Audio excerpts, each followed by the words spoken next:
All right, good evening, everyone, and welcome back to the Football Tribe UG channel. Robert Kesakos is your usual suspect. Welcome back to yet another live broadcast on your favorite footballer updates channel. During this course of the festive season or the holidays, we will be coming a little earlier, whenever possible, earlier than our usual 11 p.m. broadcast, because of the matches ongoing, both in AFCON and those that will be coming in as far as league football is concerned. When it comes to the Premier League, as we know that match day 19 gets underway tonight, so we'll be looking at that as well. But first and foremost, we'll be digesting what just transpired in the Africa Cup of Nations, where the Uganda Cranes have been sent home packing following their second defeat at the 2025 Africa Cup of Nations at the hands of Nigeria, who beat them by 3-1, a similar scoreline like how they had lost in the opening match against Tunisia. So before we proceed any further, allow me to have our audios tested and make sure everything does check out before we proceed with today's broadcast, really in regards to what's to come, in as far as tonight is concerned. So those will be our key topics for tonight. We'll be discussing those results. In the other game, Tanzania and Tunisia did share the spoils in a 1-1 draw. That's for the other game of the evening in the early kickoff. There are games that will be kicking off at 10 p.m. as we're going to see in as far as AFCON is concerned for match day 3 there. So do not miss out on any of that action. Then locally, there's some news regarding Uganda Revenue Authority, the I think 4-time champions of the Uganda Premier League in URA, who did part ways with their manager Alex Isabidi Musongola, who was let go of his duties and has been subsequently replaced by Hussein Balangu, formerly at Kitara Football Club. Was it? No, sorry, not Kitara, NEC Football Club there. So, he was let go of NEC, Football Club, for what they called unprofessional conduct, because he went and guided the team in the Masaza Cup. So he was let go. But previously also, he's managed, sort of teams like Banadi SC in Mogadishu, that's in Somalia. Then he's managed Blacks Powers. He's managed teams like Arua Hill, Mbara City, and like I said, of course, most recently, NEC Football Club in the Uganda Premier League. So where he was let go off after a period through suspension, and then he was replaced by replaced by Kadu. So really, that's what's happening on that front. But quickly, away to the Africa Cup of Nations. Like I said, it's been a very bad evening, and one that I, for one, did expect in as far as tonight was concerned. Uganda Cranes being at the receiving end of a 3-1 defeat at the hands of Nigeria, with Paul Onwachu they are scoring in the 28th minute to give Nigeria the lead, while Rafael Onyedika scored a brace in the 62nd minute and in the 67th minute to make it 3-0 for Nigeria, before Rogers Mato got himself on the score sheet for what turned out to be a mere consolation for the Uganda Cranes, with Alan Okello providing the assist for that one. In a game in which Salim Jamal Magola, I thought, let down the team. To be honest, Uganda Cranes had really fared well. The first half started with both teams accommodating a lot of respect to one another in regards to how they committed themselves offensively, in how they tried to stay compact defensively.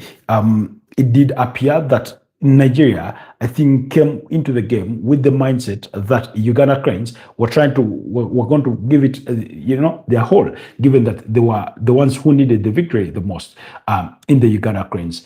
And yet Nigeria were fighting, possibly not to lose in the first place. So that sort of created that kind of a play within the first opening 15 minutes. And yes, of course, Nigeria looked sharper and better in the attacking sense of it. Because even on paper, they had the better players. Of course, the likes of Calvin Bassey in that backline, but Victor Osimhen was there, as well as Paul Onochu, in the twin, in a 4-4-2 kind of system. Samuel Chikwezi looked really, really brilliant on the day. Uganda Cranes had tried to field a very, very strong team. Prajapat says, hello, how are you doing, Prajapat? Good to have you on the channel. Krunal Prajapat there. Why are you joining us from Krunal? So Uganda Cranes having Dennis Masinde Onyango, who unfortunately was forced off at halftime through injury, which he sustained in the first half. Of course, did his best to continue with the remainder of the game in as far as the first half was concerned, despite having needed treatment at some point, but he was not good enough to return for the second half. And then Kenneth Semakula, Toby Sebic, you had Jordan Obita, and Aziz Kayondo in that back four. You had Bobos Biarhanga, Travis Mutiaba, Al Hassan Baba, then Somedi, who was withdrawn at halftime to pave way for Alan Okello, Rogers Mato, and Ekipezu, who looked good when it came to the counter press and things like that. But to be honest, I for one was disappointed by Salim Jamal Magola because he committed a very amateur foul by handling the ball outside of the area when Victor Osimhen attempted to score. Now, for a player of his caliber, for a player who's played professional football longer than a good number of those within his command in that second half, because he was the one wearing the armband, you thought you did not just think, you didn't think he was going to do that. You thought he was going to perform better. You thought he was going to be the leader. You thought his professionalism was bound to be visible. Bro, give a brief intro to your channel about you and what you're talking about. Oh, I already gave the intro, only that you joined us midway, but for it's being media. My name is Robert Kesakos, and I'm coming to you live from Kampala, Uganda, where it's 40 minutes past the hour of 9 p.m.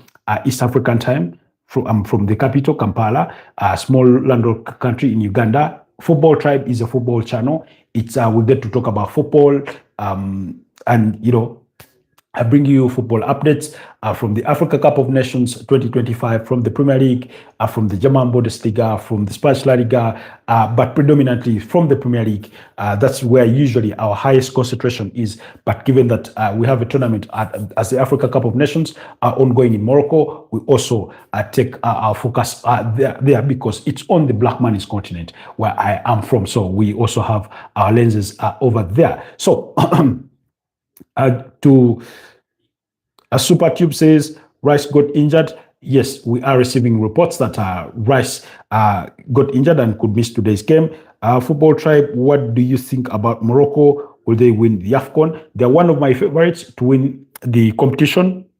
In my predictions, given how they performed at the World Cup 2022, given how they went through the World Cup qualifiers once again, given that they are the hosts, they have that home advantage and things like that. They have really, really good players. When you look at their squad, it's a really, really good squad. When you look at Akraf Hakimi, when you look at players like Nusa Mazorowi, when you look at players like I'm forgetting his name, the guy that scores bicycle kicks, of course, El Kabi, Berahim Diaz, a really very, very, very decent team that they do have. So you really, really can't, you can't deny how good they are. Naif Agad, we saw him hand his shot at the end of the game to Kat Zoma, with whom they played at West Ham United, Krunal says, I'm watching you from India. Thank you so much, Team India, for always supporting a Football Tribe. The thing I appreciate about India or Team India or our followers from India is because not all of them, football fanatics like some of us. Many of them love their cricket, but they still offer time to support this channel. So thank you so much for the love and support. Then quickly, somebody mentioned 7% Moroccan. That's SuperTube. 7% Moroccan. What do you attribute the 7% to? Tell me the biology there, or whatever you may describe it as. Super Football Tribe guy is the GOAT. Thank you so much. It's a fancy job, buddy. Thank you so much, Krunal. For that, somebody said, okay, I think I read that comment. Somebody said Panathinaikos only. That was Green Warrior 1908. Panathinaikos from Greece there. Thank you so much, Green Warrior, for joining us. Please do me the absolute favor, unlike the broadcast, but also consider subscribing to the channel if you're new here. So to wrap up things with the Uganda Cranes, like I was saying, kind of family link with Morocco. Okay. Like you have cousins with Moroccan roots, that kind of thing, you know. Anyway, I completely understand how distant blood can be in that sort of sense. But thank you so much. I hope you're following what they are doing so far in the tournament. They've won 2 games and drawn the other in a 1-1 draw against Mali. They beat up against Zambia by 3-0 yesterday. El Kabi scoring another volley or bicycle kick of a goal. Then Brahim Diaz scoring his 3rd goal of the tournament. They beat up against Comoros in the opening game by 2-0. That was on Sunday, the 21st of December. So they looked really, really good. And for me, they are one of the favorites to go ahead and win it. Based on performances that we've seen also, we cannot rule out Nigeria, even though they've not come up against the hardest of opponents. But them beating up against Tunisia by 3-2 was a statement victory in itself, because I do not consider the 3-1 victory over a 10-man Uganda as a statement victory, even though they looked really, really brilliant on the day. So not to take much away from them, but they're really, really good. Visca Biscuit, it's my new club in the 4th tier of Spain. Wow, Visca Biscuit. It's your new club in the 4th tier of Spanish football. Unless you promise us to be a regular on this channel, that you'll keep providing us updates on how they do perform in the 4th tier division. But I cannot promise you that we'll be keeping tabs on it, unfortunately. But thank you so much, SuperTube, on that. So, like I said, to wrap up things on the Uganda Cranes, I mean, Salim Jamal Magola, for me, he let the team down, really. He let the team down. Uganda Cranes were already a goal down to nil, having conceded in the first half. The hope was that, you stay in the game. Coming into the second half, you stay in the game, fight your way into getting an equalizer, and see whether you can scrap out a winner against a very, very strong Nigeria side, who had Victor Osimhen on the pitch, who had Samuel Chukwueze on the pitch, among all the other stars, the Calvin Bassis of this world, who plays for Fulham, as well as Samuel Chukwueze, on loan from AC Milan to Fulham. He's also previously played for Villarreal. You say I copied Barcelona or inspiration, you can say, okay, that's interesting and wonderful to hear. So, we're talking about a player who has a plethora of experience, having played for teams like Express, teams like KCCA, that's in the Uganda Premier League, top flight, before going on to El Merreikh in Sudan, where he played for 4 years between 2014 and 2018. After that, he left for Al Hilal Club, again in Sudan, I think, for another, let me see, about 3 years, between 2018 to 2021. And then he left for Pretoria Callies, and then he plays now for Richards Bay, where he's a starter, very, very decent goalkeeper there, Salim Jamal Magola. But what he did there, in trying to deny Victor Osimhen a goal-scoring opportunity, really handling the ball from outside of his area, which culminated into the straight red card, reducing the Uganda Cranes team to 10 men, having made, some changes in the second half to try and better their fortunes. I did not really help the team. I thought that was an unprofessional letdown on the team, really. And I do not know whether he will be apologetic for his incident, but it was a moment of midsummer madness, even though we're not in the summer. But I use that as a metaphor. So he ought to have done better. I thought he really let the team down. I felt disappointed.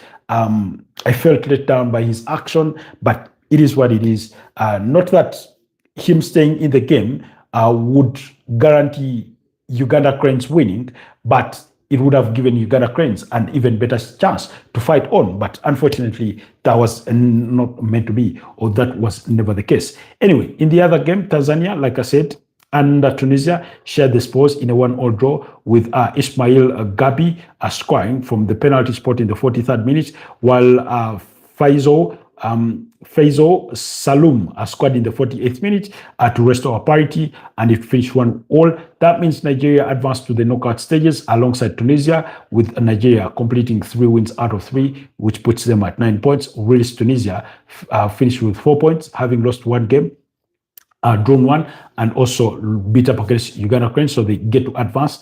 I do not look at Tunisia as favorites in this tournament.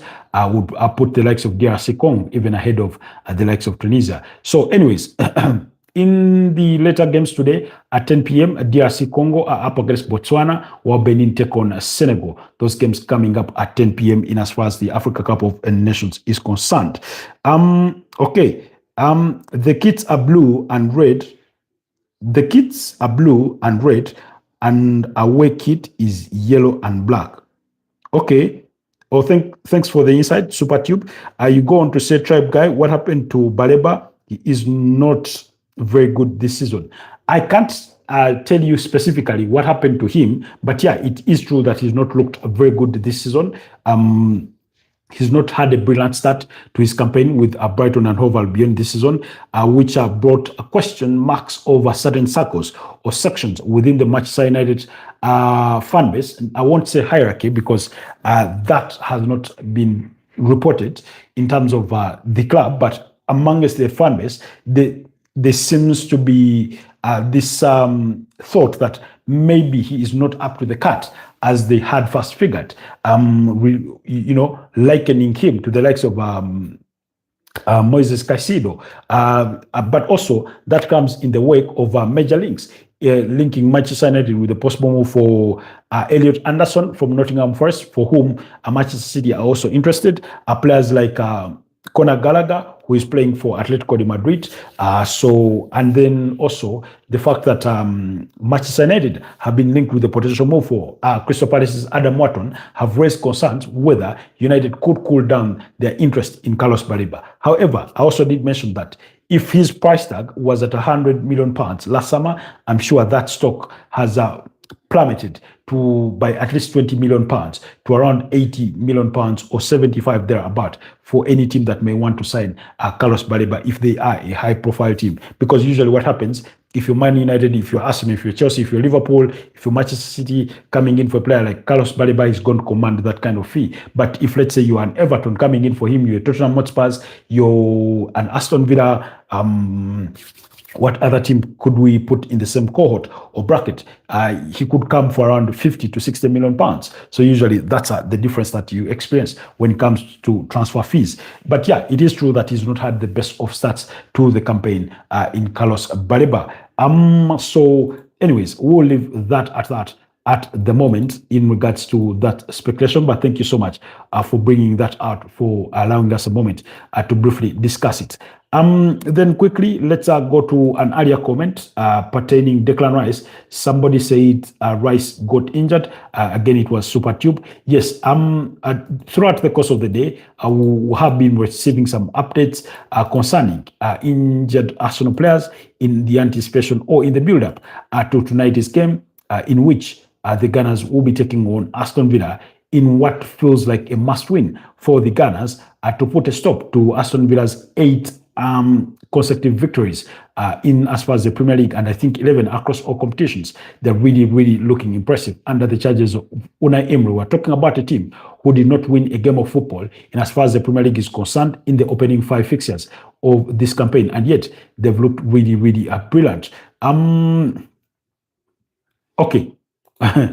uh, Okay, before I proceed with the Arsenal, just to revert back quickly, somebody brought this to my knowledge or reminded me of this fact, although not in the comment section, that I had not mentioned this. These are the teams that have been confirmed to have qualified for the round of 16 so far in the AFCON: Algeria, Egypt, Nigeria, Morocco, Senegal, DRC Congo, Benin.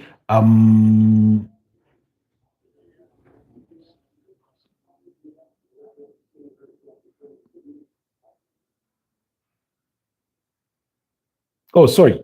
Okay, but at least not confirmed, but at least you have Egypt, you have Algeria, you have Nigeria, you have Morocco, you have Senegal have a chance, and DRC Congo, given where they stand currently, if they are to go ahead and win their games. Burkina Faso are in a good frame. They're up against Sudan.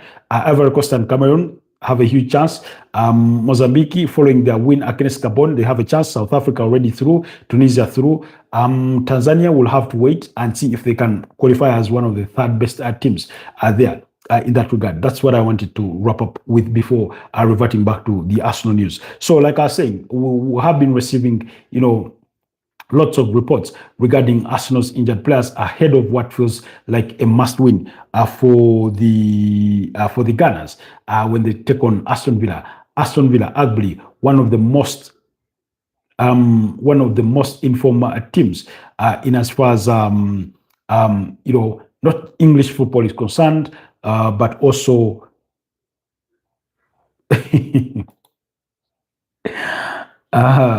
in as far as European football is concerned, they are indeed one of the most informed teams that you will find there.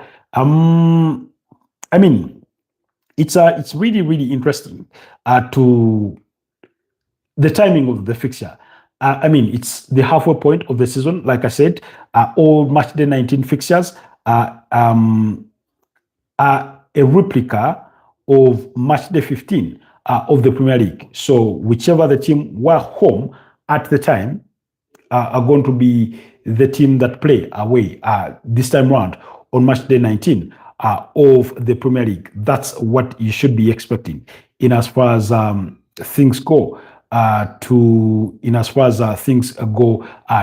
tonight. And tonight we have a whole host of fixtures kicking off at 10:30 p.m. Really, we'll have two fixtures between Manchester United playing away to Wolverhampton Wanderers at Moreni, coming at 11:15, as well as the game between Arsenal and Aston Villa coming at that kickoff time. So, like I said, throughout the course of the day, we have been treated to a plethora of injury news, making all the way through to us regarding the possibilities that we had discussed in the preview in today at midday and last night. I say midday because we did not do the morning broadcast because power was off. Things that I explained then, but Ricardo Carafiori, Julian Timber were still doubts, leading up to this game, and then we got news that Declan Rice is a doubt for today's game with Fiat to have sustained a knee injury in their 2-1 victory against Brighton. Now, I think if you are to put it to a vote, Declan Rice would win by a good margin to be the best player for the Arsenal this season. Of course, among those who would try and compete with him, in my opinion, would be Julian Timber, would be Ricardo Carafiori, Gabriel Magalhaes, those kinds of players. But I think when it comes to consistency and delivering and being there for the team or doing it all, having played right back, central midfield, number 8, he's really, really done well, So it was reported that he is a doubt with what is feared to be any injury for this game. But like I said, those reports did not come from within the club itself. They were yet to be confirmed by Arsenal. They were just reports. And then later on, we learned that he is part of the squad. They do a pre-match walk around London before a match day at home. And even when they're playing away, they usually do a pre-match walk around whatever city they're playing in. And so initial reports had indicated he wasn't part of the traveling contingent or that squad. Same applied for Urian Timber and Karafury. Later on, I saw a clip in which I observed Urian Timber making that walk. I think it was after we had seen Noni Madueke and Bukayo Saka. However, I could not categorically ascertain whether that clip had been recorded today. But according to multiple sources, he was a part of that. And then right now, as I speak, or as I bring this to you, there are photos of Declan Rice walking in or arriving at the Emirates with the rest of the Arsenal squad, which sort of puts the earlier news in doubt. But knowing how cryptic Mikel Arteta could be, it could be a gimmick. It could be to try and throw, Aston Villa a little off, mind games as you'd have it. It wouldn't be the first time that we see a player arrive at the stadium with the rest of the squad and does not even make the match day squad, so it wouldn't be the first time. Or it wouldn't be the first time that a manager makes, let's say, says, oh, this player is absent through injury, and then suddenly you find them not just in the match day squad, but even in the starting 11. So, it's a thing. Violation. Pedri, what do you mean by violation? Who is violating? Do you mean Bilal? Bye-bye Uganda out of AFCON, bye-bye out. Nigeria beats Uganda 3-1. Yes, we've already discussed and digested that, Pedri, but thank you for joining us. We did not deserve anything more than what we've gotten. Like I said, we let ourselves down. So, yeah, Uganda Cranes have been set packing. The flight home, the plane that is supposed to bring our players home the engines are already running. We are not waiting to welcome them at the airport. We are sorry. We cannot welcome back our stars for that kind of performance. But yeah, we did not deserve to go to the next level. Even if miraculously we would have found a way, I did not think our performances would have been indicative of us deserving to be at the next stage. So it is what it is. And yeah, let the big boys march on. That's the nature of football. That's the nature of tournaments like this, that if you're not worthy of being the next stage, you will not be there. It's not like we lost against the run of play. It was fairly, hands down, that we got beat, 100 serious beatings by Nigeria and Tunisia, and then, of course, shared the spoils with Tanzania, a game that I thought we could have won had we scored that penalty. But like I said yesterday, I could not blame Alan Okello for missing that penalty, because we've seen big players miss big penalties at the toppest of levels or at the highest stakes of games. You remember John Terry, when he missed that penalty in the finals of the UEFA Champions League back in 2008 in Moscow. So just to say the least, but so yeah, I can't really blame him for that. I think you should be happy Uganda even got to the tournament in the first place. To be honest with you, Pedri, I think I'm past that stage of being happy for us just qualifying. And the reason for that is simple, is the time when I was happy for us to qualify. Of course, I still get happy that we've qualified, but not like excitedly, happy. The time I was excited for us to qualify was back in 2017, when we had gone 39 years without qualifying for the tournament. So it was our first time returning to the continental scene at the AFCON after 39 years. I remember we beat Comoros in the final game by 1-0, that goal scored by Farouk Mia, and we went on to the 2017 edition. Of course, we did not make it out of the group stages. That's why this time around is still no surprise to me. So that's when I got excited, and I think I was excited for the 2019 edition. We still qualified. We played good football. I remember among the teams we beat up against was DRC Congo, beating them by 2-0. We were able to advance out of the group stages and went for the round of 16, in which we lost to Senegal by 0-0. We looked good. We played well, but our journey still ended at that. So Then we went on to miss the next two editions and then qualified for this one. And then for the next edition, we're among the co-hosts. So by virtue of being a co-host, we qualify automatically with alongside Kenya and Tanzania.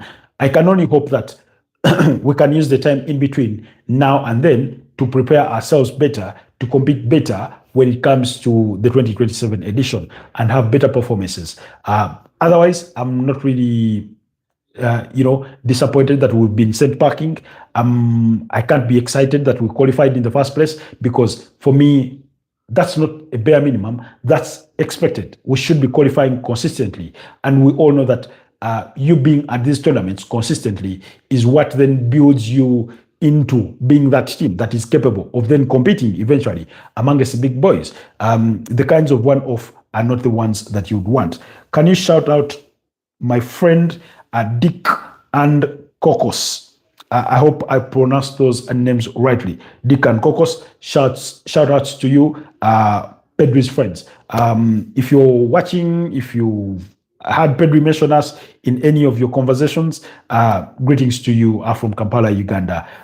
So I'll leave it at that when it comes to the Uganda crane. So anyways, back to the trip. We're taking the flight back to the Premier League, where we're discussing Arsenal, and all the reports are revolving around, Declan Rice, So I do not know. I think I'll have to wait for, the lineup, which I expect to come out in the next couple of minutes, if it hasn't already, for us to find out who, Arsenal are going to be fielding in what position tonight, in the wake of those reports that Declan Rice could be a doubt with a knee injury. And my fear was, when I read those reports that Declan Rice could be a doubt for today's game, my biggest fear or concern was to do with the fact that it was being reported a knee injury. Now, we know how Arsenal have struggled with injuries this season, that on average, they've averaged an injury per game. That's for starters. Two, whenever you hear a knee injury, it's always a cause for concern, because, like you all remember, you do not remember any significant form of contact between Kai Havertz and any other player when he came on in the opening game of the season, as Arsenal beat up against Manchester United by 1-0 at Old Trafford, for him to suffer a knee injury that has kept him out of action for September, October, November, December, for 4.5 months, literally, or close on to that. So the moment you hear knee injury, it's always going to raise eyebrows. It's always going to be cause for concern. Pedri says, I think Aston Villa will win by 2-1. That's his thought. That's his prediction. I, for one, went for a 2-2 draw as my prediction. Nonetheless, the reports that have been coming out through the course of the day, with Declan Rice, with Jurgen Timber, Ricardo Carafiori, and their presumed absence, did not do anything to settle any nerves that I may have had whatsoever going into that game. In any case, if I did have any, they simply heightened those nerves. So,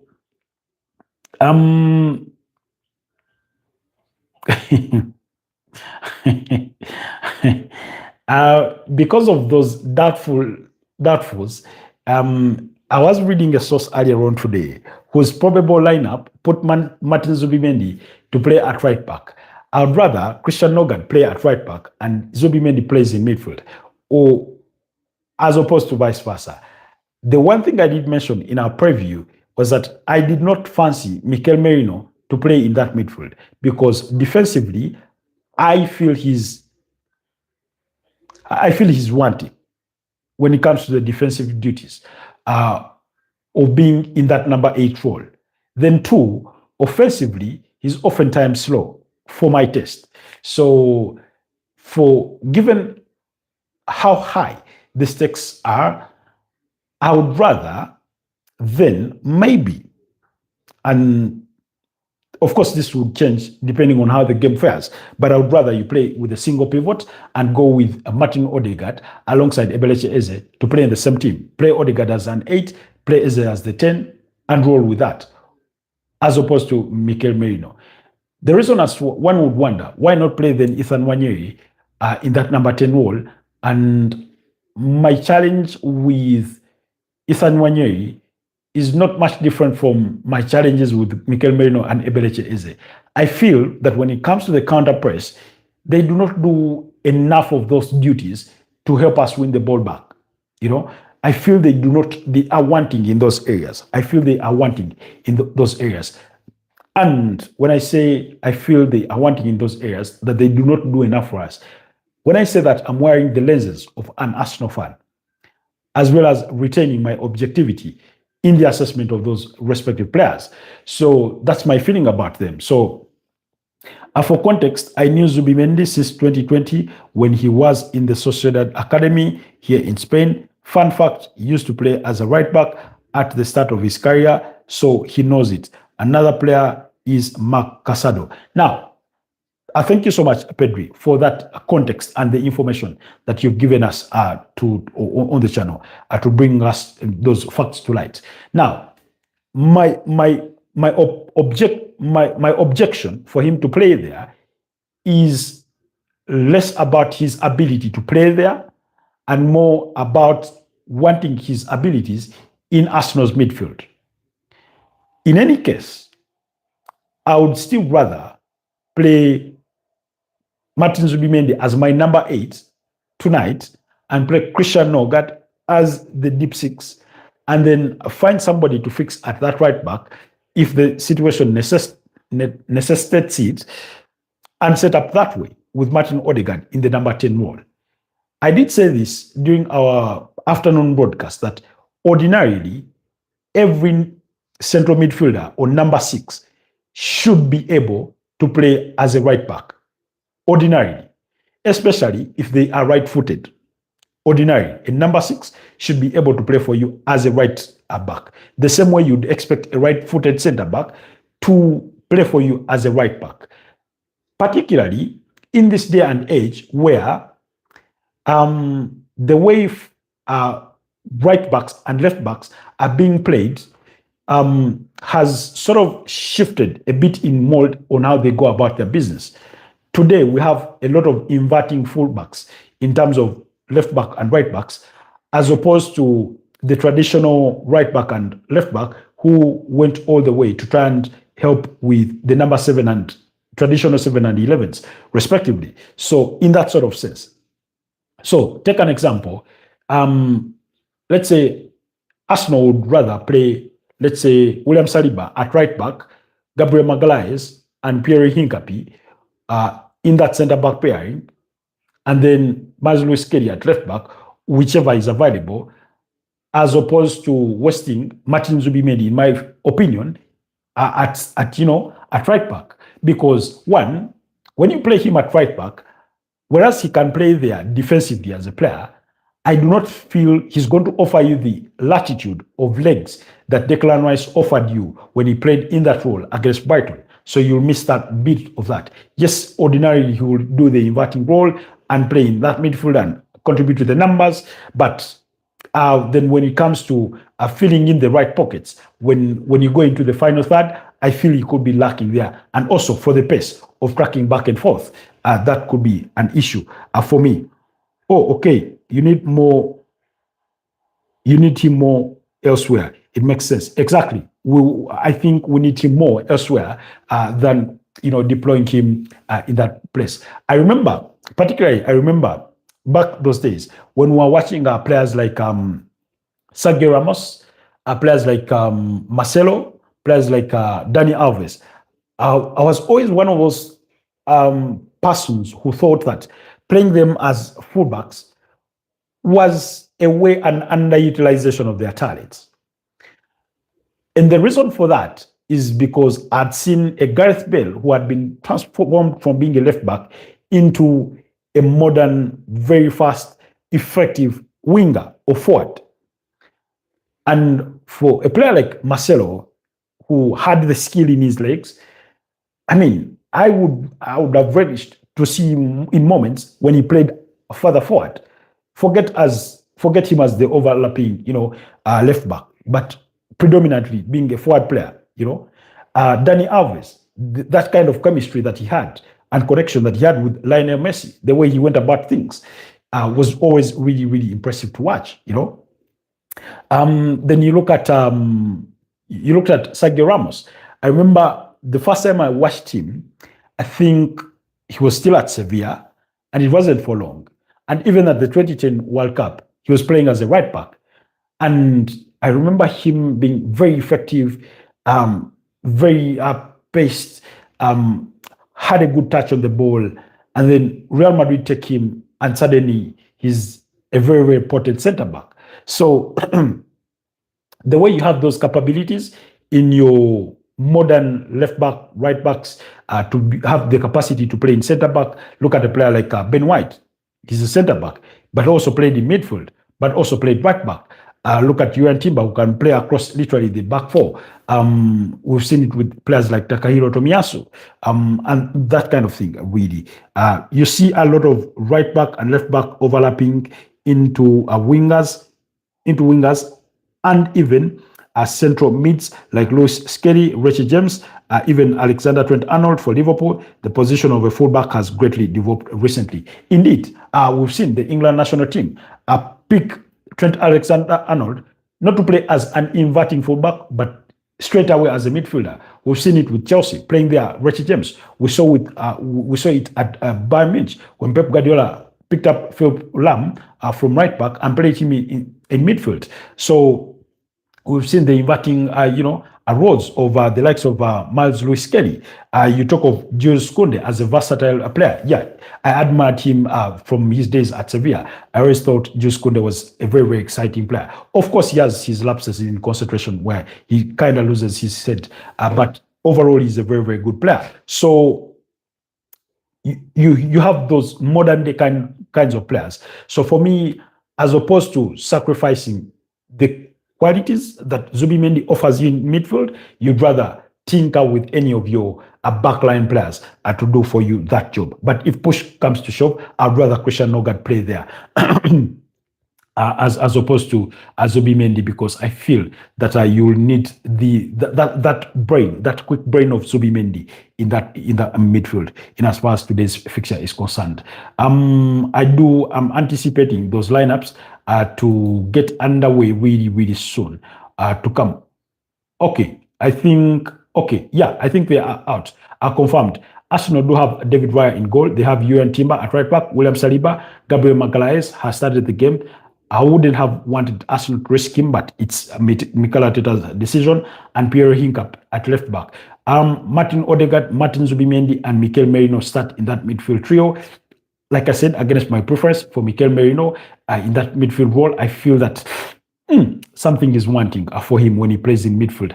I don't know. I prefer him playing as a forward as opposed to a midfielder in Arsenal colors. I mean, the way he pops up in the right spaces, even with the Spanish national team, really, really sends me to think that way. Leandro Trossard, Bukayo Saka, and Victor Gyökeres are leading the Lions, as pretty much we had anticipated. On the other side, for Aston Villa, they do have Emiliano Martinez, Victor Lindelof, Enzo Konsa, Mare Bogart. They do have Lucas Digne, they have Amadou Onana, Yuri Tielemans, Emi Buendia, Morgan Rogers, Jordan Sancho, and Oli Watkins. Pretty much as we expected them to line up. Although I had expected Ian Maatsen to start this game, but it looks like he's not made it the starting 11. He's on the bench. They also have left John McGinn on the bench. A bit of a surprise for me, given how I rate John McGinn. His work ethic and athleticism is really, really admirable. Hi LFC, good to have you back. It's been a while. I can't stay though. I'm beginning to watch Stranger Things. But Merry Christmas, belated Merry Christmas to you too. A Happy New Year to you too as well. I think Christian Nogard should have stayed at Brentford. There was no option. There's no point for his transfer to Arsenal. He just became an ordinary player, and now really he was a key player for Brentford. Bad decision. I want to disagree with you on that, Pedri. Goodbye to you too, LFC. But always a pleasure to see you around. The reason that's why I want to disagree with you on that is, would you rather be a whale in a pond as opposed to being a Nile patch in a lake? That's the analogy I want to go about it with. That for all honesty, one, he knew very well, and this he was informed, that he was joining Arsenal as a squad player to fill the void that uh, Jorginho had left there. And him not being no stranger to the Premier League, having played for Brentford for all those years, he would have known what Jorginho's place was in the Arsenal squad. That's for starters. Two, started the season with a bit of an injury, which I thought cost him minutes. But even when he got himself ready, you felt that they were never coming. He's featured in two cup games. He's featured in the Champions League against Club Brugge, and then we've seen him in the game against Crystal Palace, where he looked for me really, really decent. Again, in the quarterfinals of the EFL Cup. In the Premier League, he's not been accorded a good chunk of minutes, as much as I would have loved him to see, as much as I would have loved to see him. Particularly, I remember wanting to Mikel Arteta to bring him on, at least in that game that they eventually drew away to Sunderland in that 2-2 draw. But moving from Brentford to Arsenal is an enormous upgrade. One, the chance of playing UEFA Champions League football. He's played the UEFA Champions League. I think he's made 2 appearances so far in the UEFA Champions League, starting one and coming off the bench in 1 or 2 other games. Then 2, an improved salary. It comes with an improved salary, So, I mean, it's Arsenal, bigger team, bigger money. There's that. 3, I don't know if you saw the behind scenes of his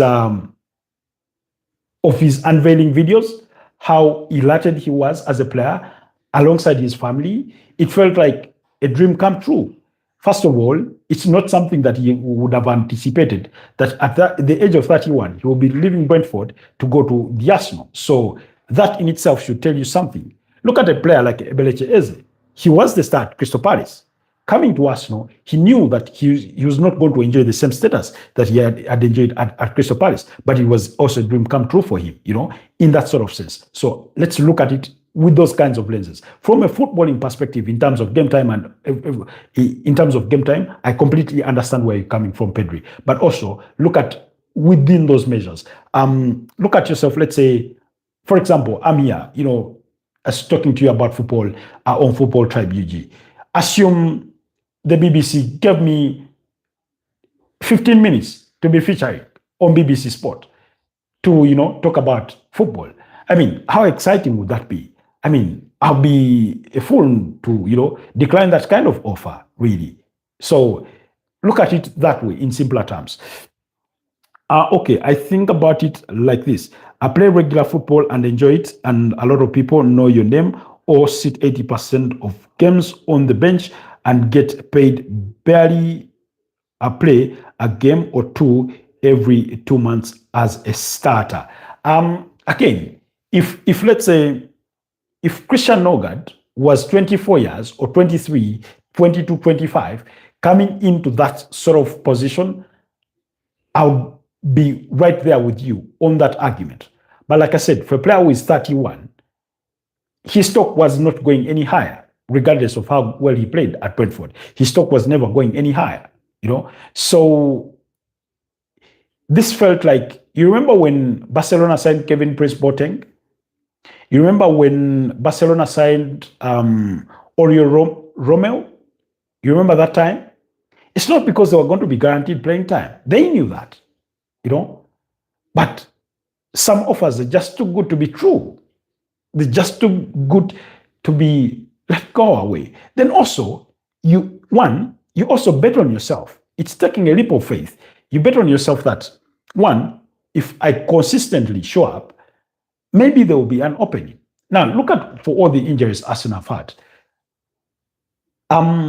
Unfortunately for him, Arsenal have not had the sort of injuries that would have kept Declan Rice and Martin Zubimendi away for chunks of period, the way you've seen the Gabriel Magalhaes, Kai Havertz, Gabriel Jesus, Martin Odegaard, Gabriel Martinelli at some point, those kinds of injuries, for him to be accommodated that regular time. But he himself suffered his own fair share of injuries during this, first 5 or 6 months at the Arsenal. So there's that also to think about. So you also bet on yourself to say, I can go there and compete with those players, And when the opportunity presents itself, I'll take it with open arms and I show them what I'm capable of. And I thought he really, really showed us what he is capable of doing when he was played in centre back in that game against Club Brugge. I thought he did really well. Then against Crystal Palace, he got played at the pivot of midfield, where he did really, really well in that EFL quarter-final game. So there's also that element of taking a bet on yourself to say, I think I can prove myself at the highest of levels, you know. Look at Alexander Trent Arnold taking the leap of faith to say, I'll go to Real Madrid. He would have known that he's not going to be big a star as he was at Liverpool. But it's an elevation, in his opinion. And by all counts and measures, Real Madrid are a bigger brand or a bigger team as compared to Liverpool. So there's that, you know. So you'd rather be counted among the soldiers at the peak of the mountain than being a king of a hill. So in that sort of sense and analogy. So anyways, that's how I would want to go about it or view it. On the bench, Arsenal do have Kepa Arrizabalaga, Ben White, Miles Lewis-Kelly, Ebelechi Eze, Christian Nogat, Gabriel Jesus, Gabriel Martinelli, Noni Madueke, and Kai Havertz. So Kai Havertz returns to the bench for the first time in about 4 months and a half almost. Ricardo Carafiori remains out, Max Doman, Christian Mosquera, and Declan Rice out with a knee injury. So it's confirmed Declan Rice is a miss. He's not part of the matchday squad for tonight. On the side of Aston Villa, they have Marco Bizzotti, the goalkeeper. They have James Wright. They have Andres Garcia. They have Ian Matson, Leon George, Roth, John McGinn, Jimoth. They have Georgie Hammings and Daniel Malin on the bench. They are not a very, very strong bench for the Aston Villa. So it is going to be all about that starting 11 for Aston Villa. And I think they're really, really going to compete well. When it comes to that midfield battle between Amadou Onana, Yuri Tielemans, Emi Buendia, with Mikel Merino, Martin Zubimendi, and Martin Odegaard on the other side. So I think Declan Rice is going to be a huge miss for that Arsenal side in as far as tonight's action is concerned. Meanwhile, the games are between DRC Congo and Benin have already kicked off. So, fortunately, you're not missing much in as far as those fixtures are concerned. The Premier League fixtures get underway. The game between Botswana and DRC Congo is still goalless. According to my feed here, is still goalless. So you're not missing much. Oh, DRC Congo. Okay, no, that's not the case. But yeah, still goalless in as far as things are concerned there. As well as Benin against Senegal. Those games are both still goalless. And then at 10:30 p.m., like I said, that's in a couple of minutes, kickoff is going to get underway for games between... for games between Burnley and Newcastle, Chelsea at home against Bournemouth, Nottingham Forest against Everton, and West Ham United against Brighton. I think we'll be keeping tabs on the Chelsea game, Chelsea versus Bournemouth, as we wait for the kickoff between Arsenal and Aston Villa, Man United and Wolverhampton Wanderers that come at 11:15 p.m. East African time. In that respect, when it comes to tonight's fixtures, really. So, we do not know. Let me see if I can find any comment from Mikel Arteta regarding Declan Rice in as far as his absence is concerned from today's matchday squad. He's not the kind of player that often gets injured or misses so many games through injury. So you're always going to wonder how bad is it when you see that he's not made it to the starting 11.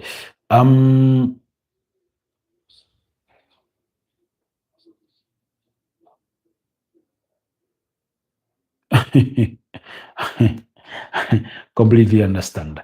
Anyways, I'm trying to see if Mikel Arteta has had something to say. But yeah, Gabriel Magalhaes' return to Arsenal's starting 11 in that back line is a huge plus for the Arsenal. I hope he can stay injury-free. He's a very, very big leader. He's a big threat when they go for set pieces and things like that. So it's going to be a huge or an enormous addition in regards to that. So far, I'm still failing to get, the right information regarding Declan Rice. Let me see if James Bench has something for us in regards to Declan Rice's exclusion or with that regarding that knee injury, if there's anything to it. Otherwise, you're not missing much. In the games in the AFCON between Benin and Senegal and DRC Congo against Botswana, Sebastian Desabre, a man that I really, really like.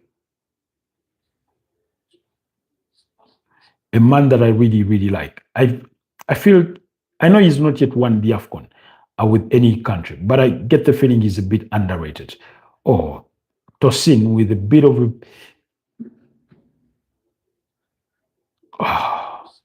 bit of a bad foul against Sadio Mane, got himself booked there. Rightly so, by the way, even though he protested that. Okay.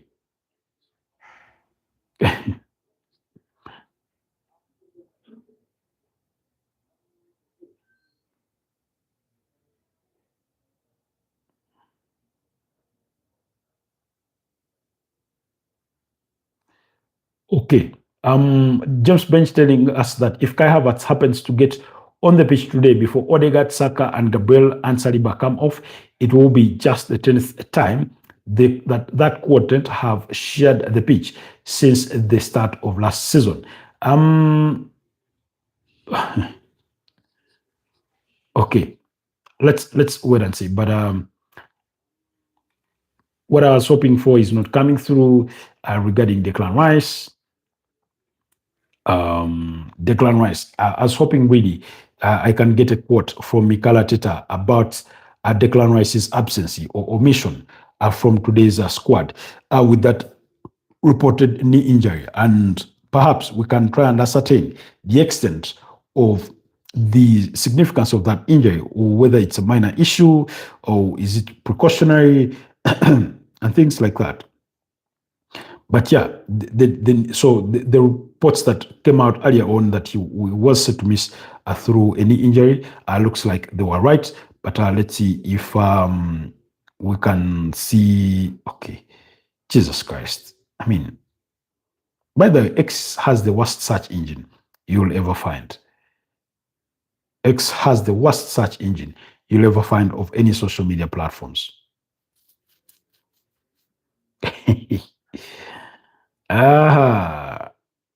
Okay. I can't find anything. Let's not force it. But yeah, maybe quickly on the Chelsea game. Briefly, let's look at Chelsea's starting 11. Oh, Man United against Wolves.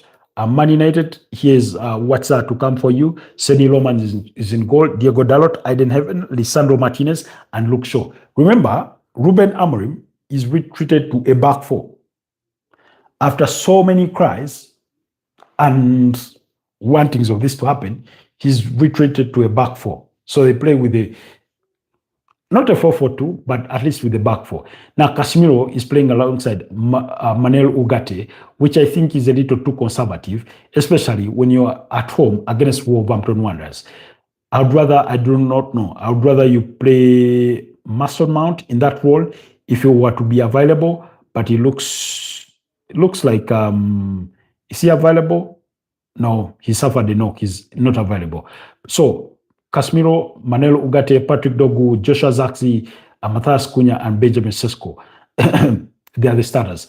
Wolverhampton Wanderers have Jose Sa, Yosin Mosquera, Krejcik, Matt Doherty. They have Joe Gomez, Jean Arias, Jackson. They have Jackson, Hugo Bueno, Wang Hee-chan, Matthias Mane, and Tolu Arokodare. That's there for, Wolverhampton Wanderers for the starting 11s.